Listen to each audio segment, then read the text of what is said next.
महापालिकेच्या प्रचाराची रणधुमाळी आणि धुराळा उडताना पाहायला मिळते। अशाच दादर येथील छत्रपती शिवाजी पार्क मैदान हे राजकीय सभांसाठी नेहमीच चर्चेत असतं आणि त्यातच उद्या म्हणजे 11 जानेवारीला ठाकरेंच्या शिवसेनेची आणि मनसेची म्हणजे राज ठाकरे आणि उद्धव ठाकरे एकत्र संयुक्त सभा घेत जे ते आपल्याला दादरच्या छत्रपती शिवाजी पार्क मैदानावर पाहायला मिळणार आहे। तर 12 जानेवारीला शिवसेना आणि भाजपची म्हणजे महायुतीची संयुक्त सभा या ठिकाणी पार पडणार आहे। तत्पूर्वी आता ठाकरेंच्या सभेसाठी मैदानात तयारी सुरू झालेली आपल्याला पाहायला मिळते।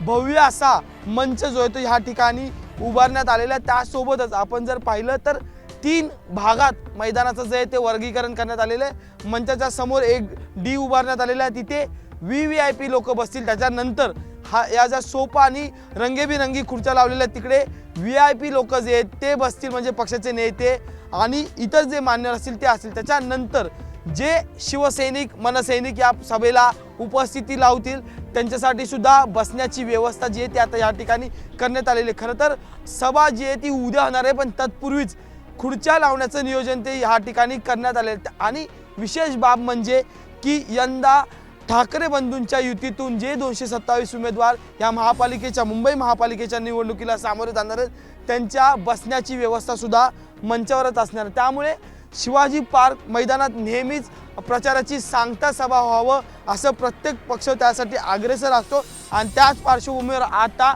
11 जानेवारीला ठाकरे बंधूंची जाहीर संयुक्त सभा या ठिकाणी पार पडणार आहे। तर 12 जानेवारीला शिंदे भाजप म्हणजे महायुतीची संयुक्त सभा या ठिकाणी पार पडणार। त्यामुळे आता या छत्रपती शिवाजी पार्क मैदानातून नेहमीच राजकीय खळबळजनक आणि अनेक दावे जे आहेत ते एकमेकांवर म्हणजे सत्ताधारी पक्षाकडून विरोधकांवर आणि विरोधकांकडून सत्ताधारी पक्षावर केले जातात। त्यामुळे उद्याच्या सभेत किंवा मग परवाच्या सभेत नेमका निशाण्यावर कोण असणार आणि ठाकरे बंधूंची तोफ नेमकी कोणावर धडवणार हे सुद्धा पाहणं तितकंच औत्सुक्याचं ठरणार आहे। व्हिडिओ जर्नलिस्ट विजय देसाईसह मी अजय माने, ABP माझा मुंबई।